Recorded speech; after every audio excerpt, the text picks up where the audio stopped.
Check, check. Hello. I'm not getting you for some reason. Don't hear me? I hear me. Okay, now I got it. Got it? Because I didn't have my earbuds in. I got to get used to putting these earbuds in. I'm so used to just putting the headset on.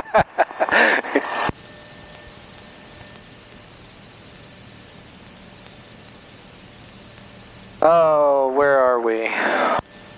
Directional gyro and clock. Alright, DG should be on about 320, so twist that over a little bit. Other one. Other knob. There you go. Push it in, and then rotate it about to 320. That's 3132. There you go. And clock, we'll start it down here, so function, enter, so that in 30 minutes we'll switch our tanks. Function, enter. Go ahead and dial in ground up here, 121.9. Power on standby, we'll listen to the weather on 127. 1752 Zulu weather, wind 220 at 13, gust 20, visibility 10, sky clear below 12,000, temperature 25, dew point 11, altimeter 29902. Simultaneous visual approaches, runway 22, runway 13 in use. Notice the Stearman low-level wind shear advisories in effect. Advise on initial contact, give Oscar. Are each one of those lines 2/10? Is that proper? Springfield Tower 8 is information, Oscar.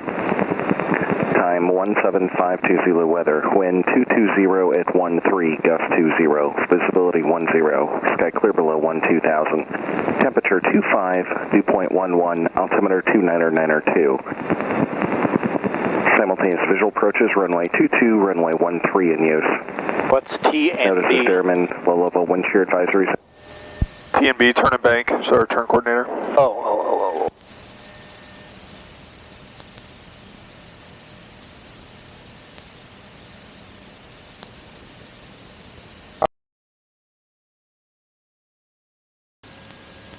On up, brakes are set. Flight controls are free and correct of your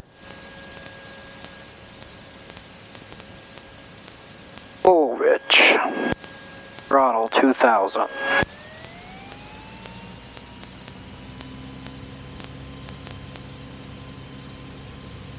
Mags.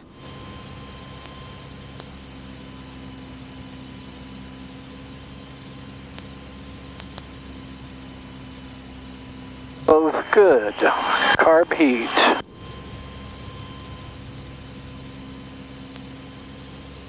Good. Engine instruments checked. Oil pressure's green, oil temperature's green, amps are charging, fuel's full, fuel pressure's positive. Suction, positive.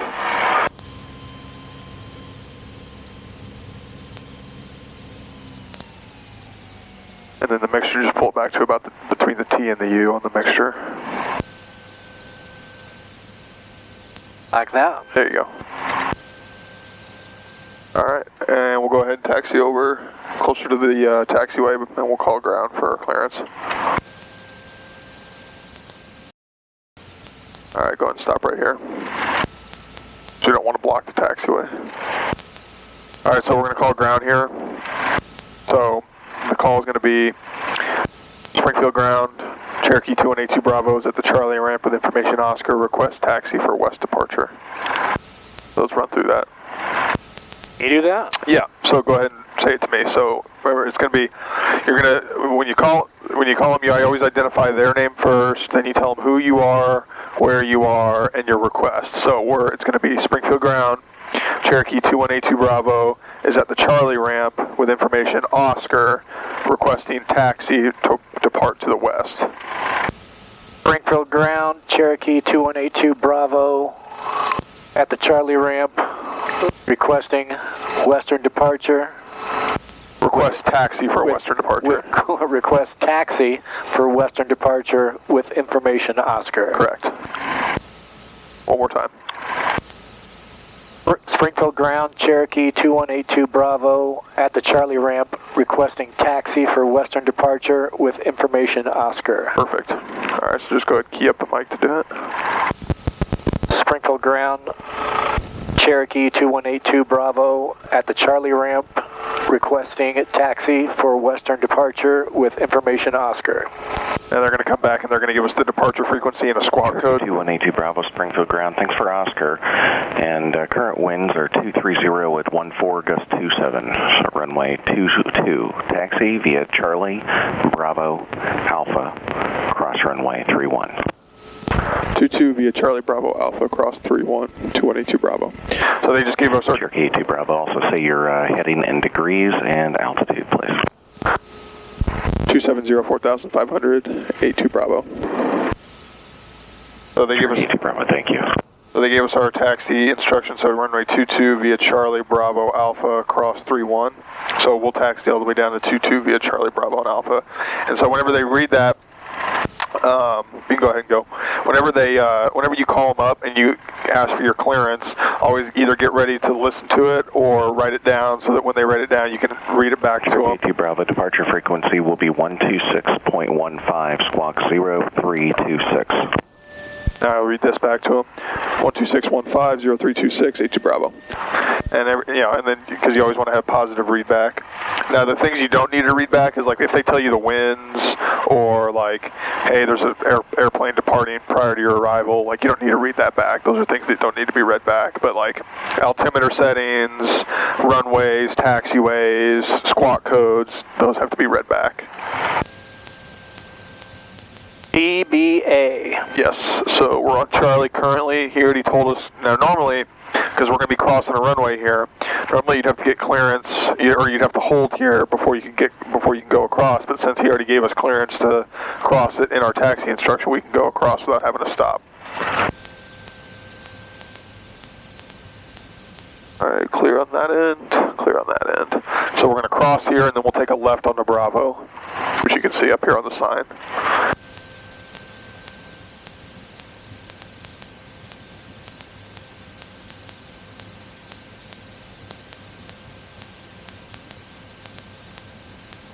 All right, we'll follow this line to the left. Go ahead and start slowing yourself down. Slow down, slow down.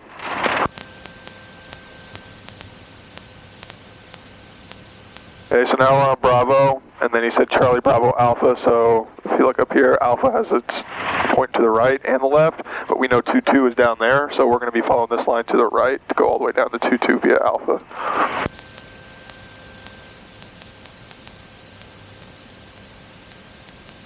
I should study the airport map here, huh? It wouldn't hurt you to look at it, but in the daily operation of us flying, you're going to learn it. What's important though is you know how to read an airport map because every airport you go into, you're not going to be as familiar with it as you will be with your home airport.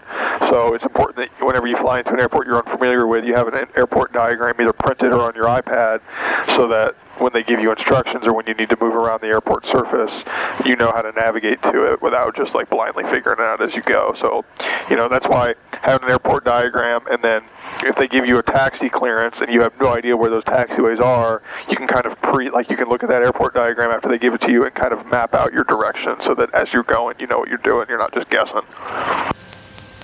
It's all part of runway incursion avoidance.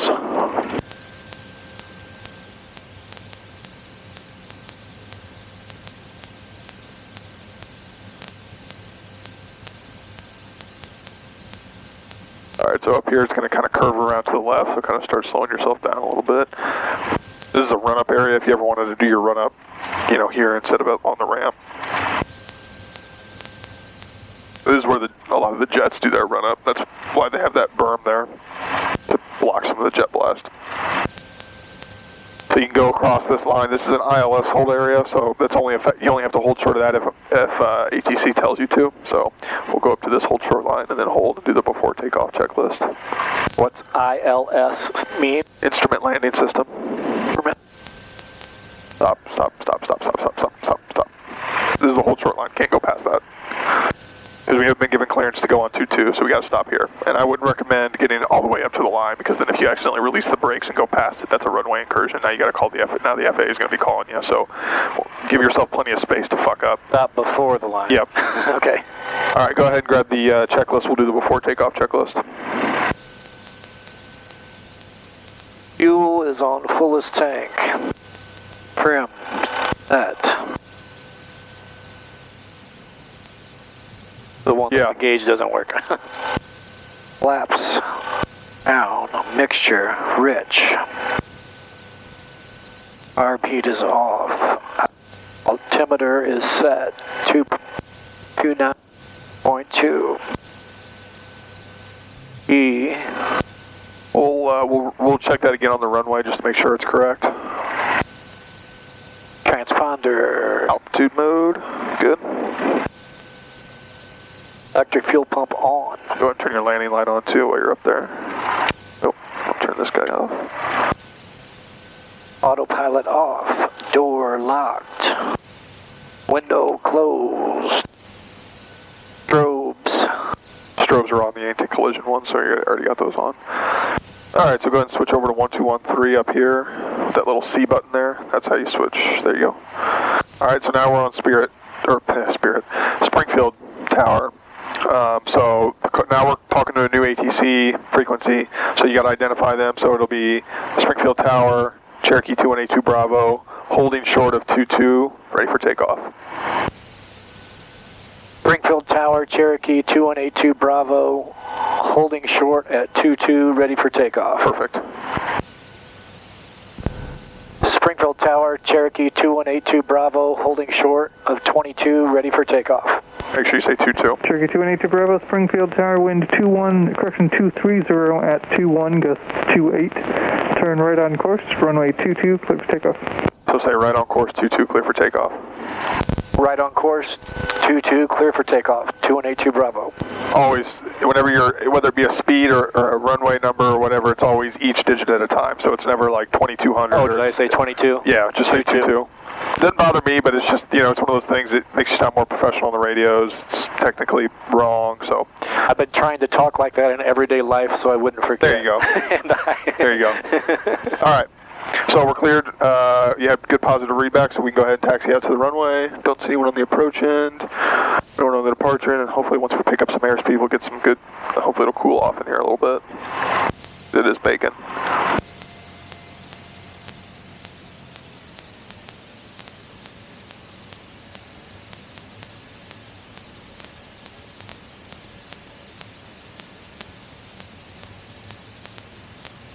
Alright, we'll check our DG before we give it full power here. Make sure it's on 2.2.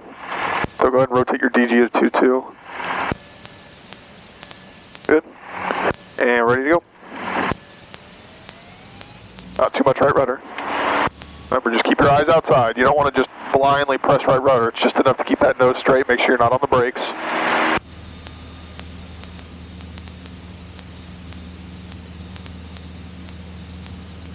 Pull up.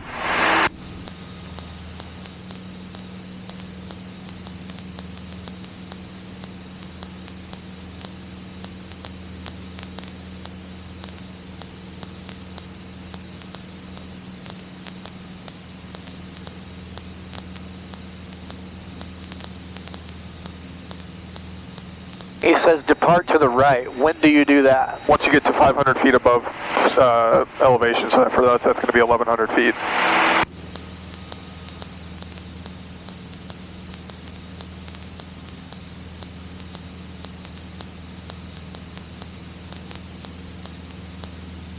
Now you can turn right to 270.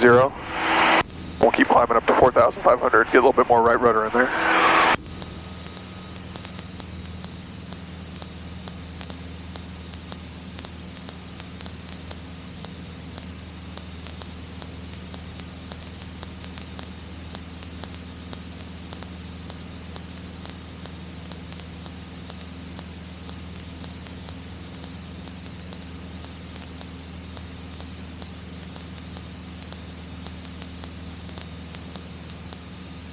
Cherokee to Bravo, contact departure gate.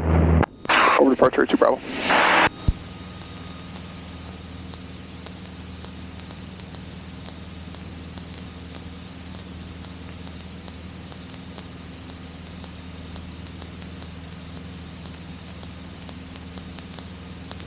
And the horn goes off, you gotta push it down. I didn't even hear the horn. Okay. Whoa. Hear that little squeaking going off? departure, Cherokee 2182 Bravo is 1,800 climbing. Cherokee 2182 Bravo, Springfield departure, radar contact.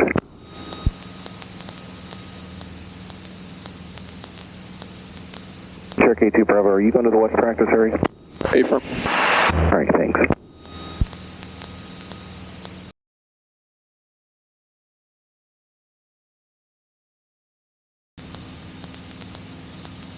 Alright, we'll level off here.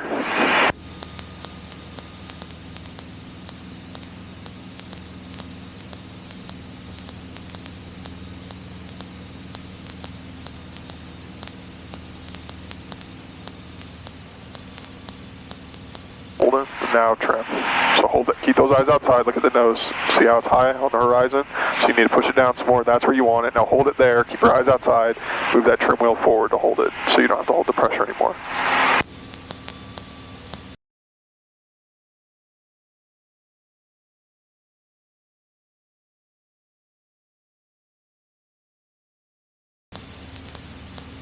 Alright, let's make a left turn to 180. We are clearing turn.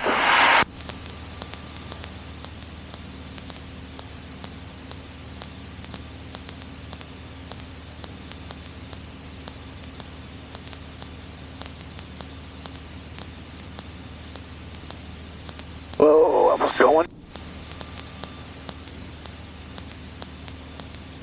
Go and get yourself back up to 4,500.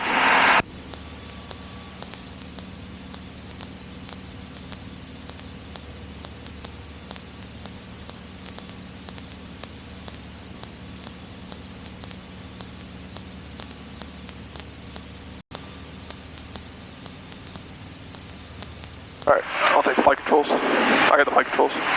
So, first thing we're going to do today is steep turns. So,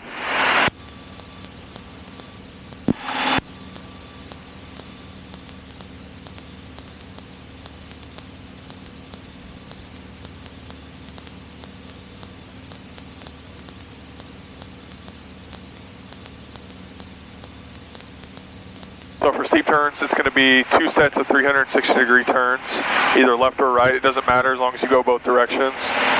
So, and you're going to be at least 45 degrees of bank, trying to maintain plus or minus 100 feet. So, we cleared this area first for our clearing turn, so we're going to start with a right turn. So, with the right turn, since we don't have left turning tendencies pulling us to the inside of the turn, they're actually pulling us to the outside of the turn. We're going to need more aileron and rudder input to establish ourselves at 45 degrees of bank than we will in the left turn. But we're going to need less back elevator pressure to maintain altitude in the right turn than we will in the left turn. All right, so get myself back up to 4,500 here.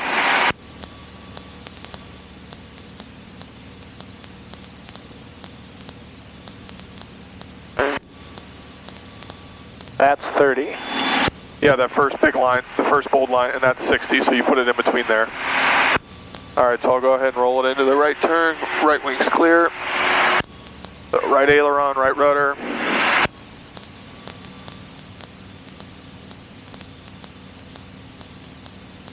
There's 45, so now just trying to maintain my bank there, a little bit more right rudder to keep myself coordinated. Now I'm trying to maintain plus or minus 100. I'm going all the way back around to 180, trying to keep airspeed plus or minus 10. And I'm just watching the relationship of my nose to the horizon. So if it drops on the horizon, I'm pulling up, and if it rises, I'm pushing down. A little bit low on airspeed, so I need to increase power a bit. A little bit low, so I need to pull up. Approach 3907, go We're back to 180.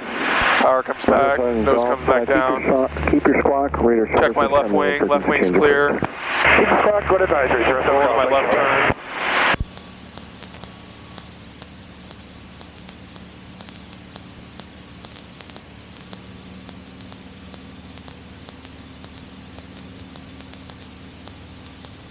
And I'm watching all, you want to keep your eyes moving on all these instruments. You can't get fixated on one instrument or it's going to get off.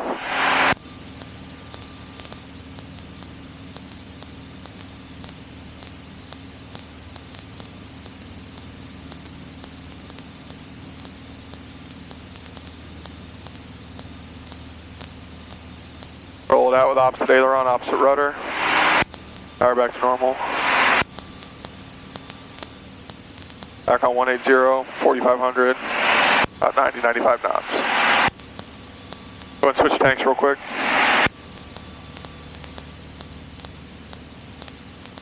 All right, you have the flight controls. Okay. So whenever you're ready, you can go ahead and start a steep turn to the left or right, whichever direction you want to go. Makes no difference. Okay. So a little bit of left aileron, left rudder. Now start pulling that nose up because that nose is going to drop on you here. Keep that bank coming in to get it 45. There you go. Now give it opposite control to hold 45 because it's going to want to overbank. Good. Okay. Feel that nose dropping? Oh, so you got to pull back.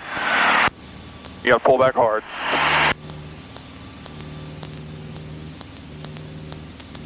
Pretty good, pretty good. Keep it going all the way to 180. Good. Keep that bank in there, don't roll it out quite yet. All right, now start rolling it out. Bring that power back, pitch that nose down so you don't rise up here at the end. Okay, good. Now you check your right wing. Right wing's clear, now you do it in the opposite direction.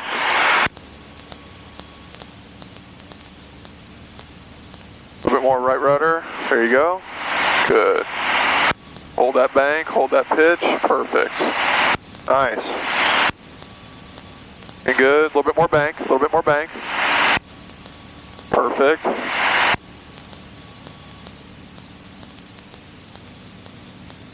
Going. Good, good, good, good, good, good, good. Now as you come to 180, opposite. Power back, pitch down. Awesome. That's pretty damn good, especially for your first ones. Basically within standards. Nice job. How'd you feel about those? They're white. What? My knuckles are white. Yeah.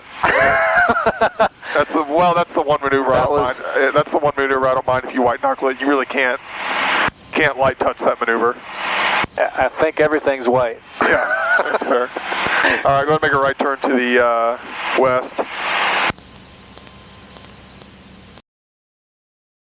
Nose down, power back a little bit. Just hold that nose there. Good. All right, I'll take the flight controls. I have the flight controls. So, yesterday we did power on stalls, which is the takeoff stall. So today we're going to do the power off stall, which is the landing stall. So the landing stall is simulating someone that not necessarily just stalls like when they're trying to land the airplane, which is like, it could happen.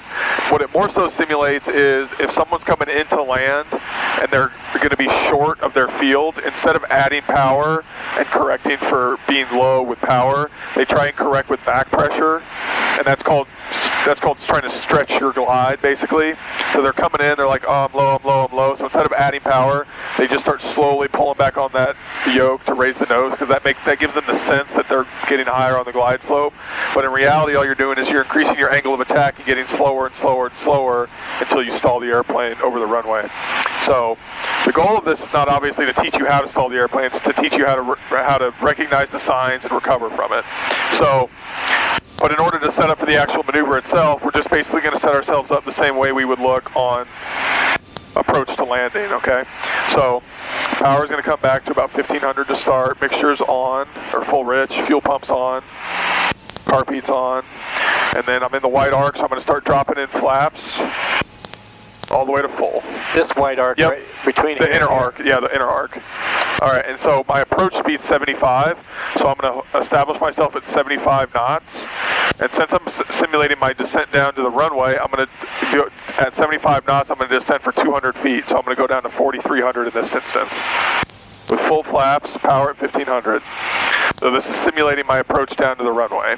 And then what I do is, once I get to 4,300 feet, I'm going to pull my power to idle and just start pulling that yoke back to stall the airplane, because that's going to simulate someone trying to pull that nose up to try and stretch the glide. Now the recovery for the power off stall is a lot more involved and complicated than the power on, and you'll kind of see here in a second. All right, so power comes to idle. Start pulling that nose straight up. Not much right rudder is required because there's not much power in.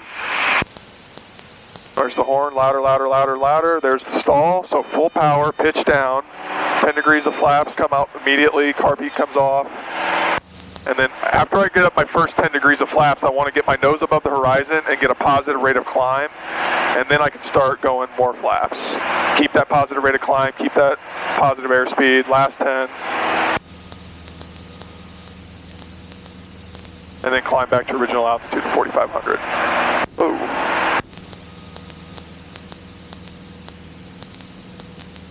And so when it stalls, it's not pitch down and then power. It's not power then pitch down. It's simultaneous pitch down, power, build a little bit of airspeed, then start climbing out while you bring in 10 degrees of flaps.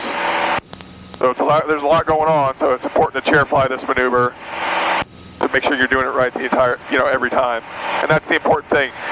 If you do the recovery the same way every time in terms of order of operations, then it's a lot easier to do. If you mix up, if one time you add power and pitch down and then bring in 10 degrees of flaps and bring up carb heat, and then the next time you pitch down, add power, bring in carb heat, then flaps, and, it's just like you want to do it the same way every time. Go ahead and turn you to north.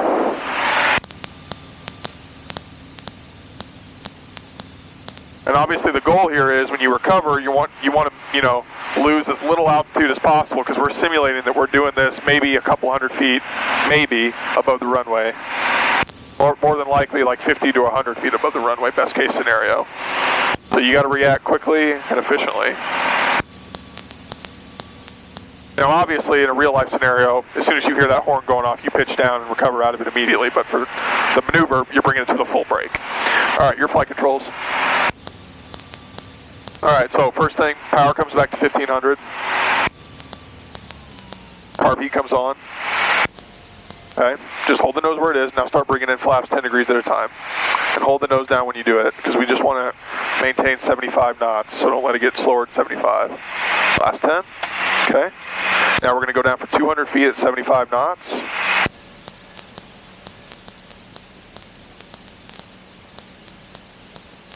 Okay, there it is. Now power comes to idle first. Just keep your hand on the power there. Now start pulling up, but pull straight back. Don't lean on the aileron.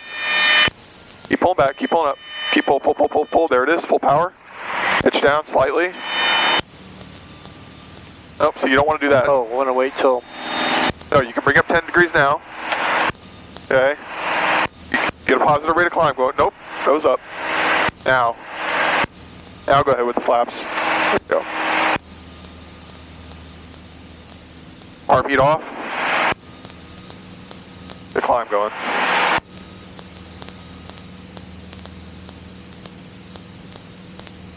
Alright, we'll level off here.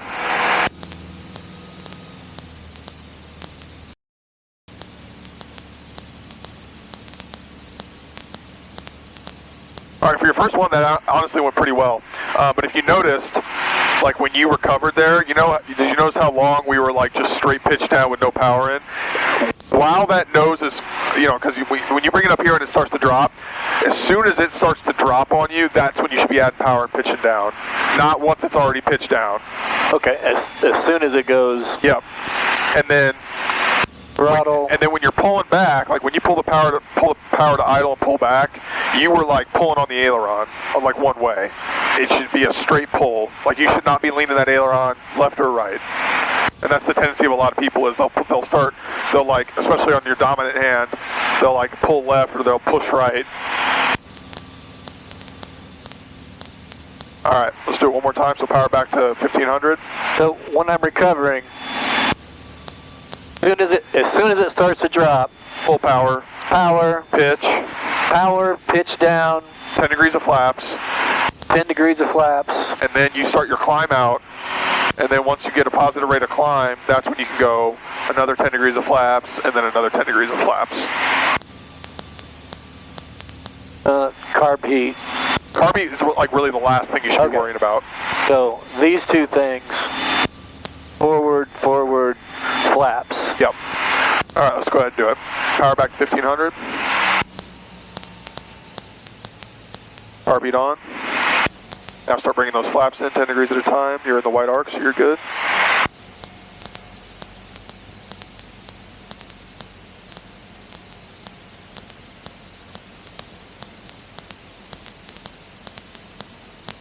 Okay. 75 knots down to 4,300. Good. Okay, there it is. Okay, so power comes to idle. Pull straight up. Keep pulling. Nope, nope, nope. Oh. Keep pulling. All the way to the full brake. That's the brake right there. Catch.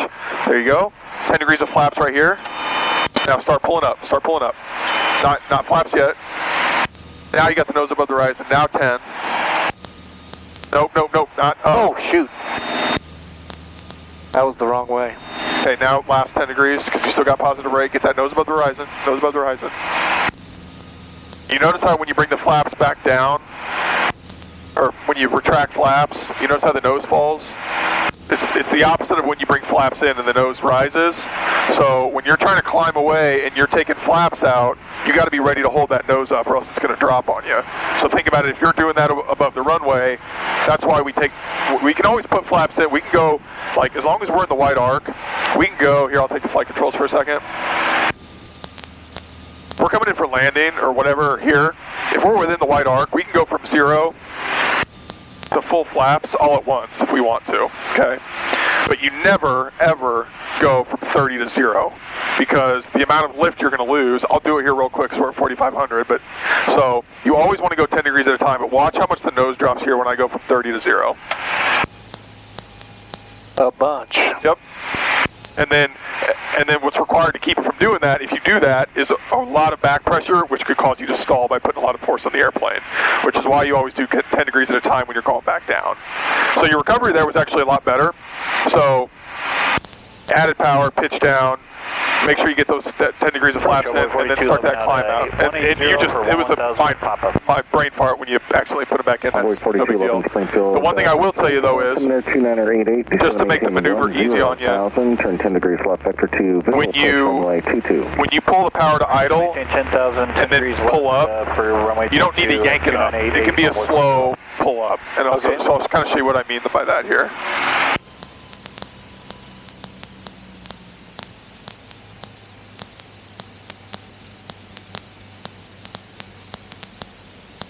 I'll just do it here at this altitude. Once I get to 75, I won't do the 200-foot descent. But all right, so there's power to idle. I don't need to yank my nose up. I can slowly. It's a lot easier to control if I just slowly start raising that nose up to the horizon.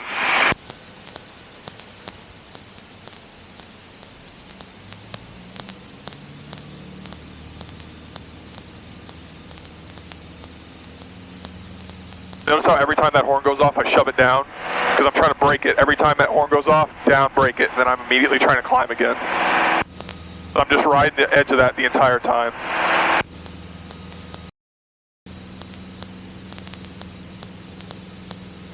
And this maneuver is going to take a lot of repetition for you to get really. I wasn't expecting you to get, but you're like every other maneuver we've done so far. The first, when you have current weather and NOTAMs, for the first time doing them, you did really well with those. I'm really happy with that. 4,500 here. We'll hopefully it's a little bit smoother. 0 Charlie Delta, Roger. You send to maintain 3,000 advice when you do have it in sight. You say I'm doing really well. I feel like I don't know what I'm doing. Well, you don't really know what you're doing, but you're doing well when I'm telling you what to do. But that's why we practice. I feel like I need to do it 10 more times for you to say you're doing really well. Well, this one feels really weird. From start to until you get your license, we're probably going to do about 70 more times, so you'll get plenty more repetition. All right, your flight controls. All right, we'll do another set of steep turns here.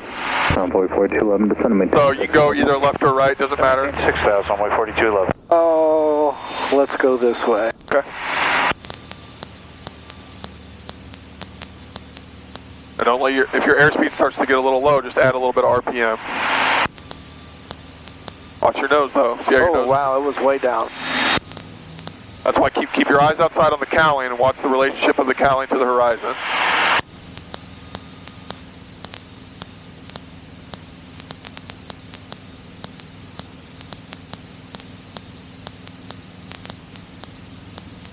A little bit less power. Look how high your airspeed is.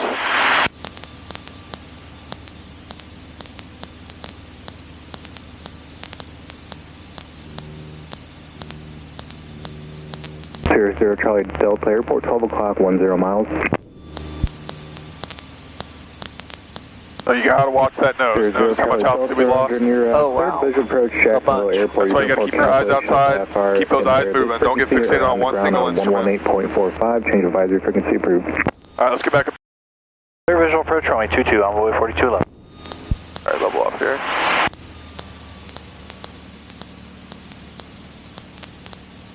Yourself stabilized at about 90, 95 knots. And then with the power, you want to start about 2100 RPMs. And then if you need to, you really only need to increase power about 50 to 100 RPMs, maybe a little bit more, but not all the way, you know, maximum 2300 RPMs during the turn.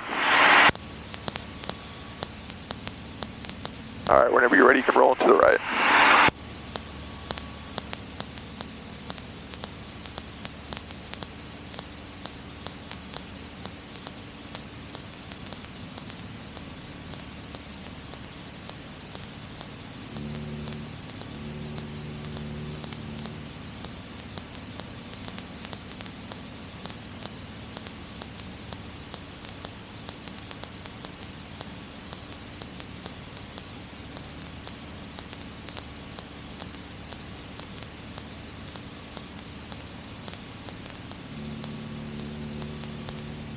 Whoa. Goes down. Didn't start my rollout fast enough. And then, yeah, because now think about it. When you're in the turn, you got to have that back pressure to keep altitude. But when you roll out to wings level, you no longer need that back pressure. So while you're rolling out, you got to simultaneously be pushing that nose down so that you don't shoot up on the rollout. That turn was better, though. Let's go and try another one to the left.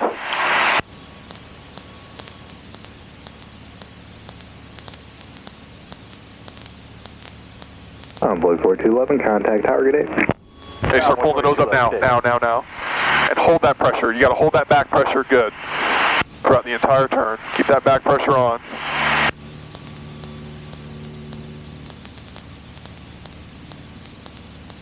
Keep that back pressure. That nose is dropping, so pull it back and hold it. Don't get lazy with it. Okay, now as you come around, start rolling out, pitch down a little bit. Better, much better. I felt better. So, with the back pressure in the steep turn, especially the left steep turn, once you get that back pressure established, it's just like right rudder on takeoff. Don't get fucking lazy with it and let it go. Once it's in, hold it. All right, let's go and turn right back to the east.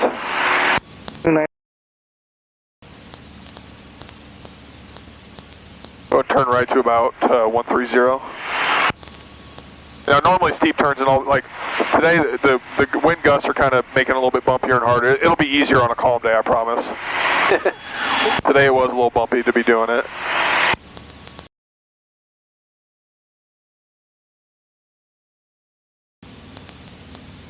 Want me to give you a tip for not over controlling the airplane and white knuckling it when you're just doing straight and level like this? Yes. Okay, so what I do is I take my leg, put my forearm on my leg, I just rest it like that. And I'm just making real small inputs. There's no point in you, like when the wind's not going to surround like this, there's no point in you doing this and that, because you're not going to be able to really change anything. If it really like whaps this one way, then yeah, you can come back to it. But you kind of, to a certain extent, got to let it do what it wants to do to you. Also, the lower power you are going through rougher air, the less the turbulence is going to feel. Lower power, lower airspeed, it's not quite as violent. That's why when airliners fly through turbulence, they fly at lower airspeeds and lower power settings. It's more comfortable for the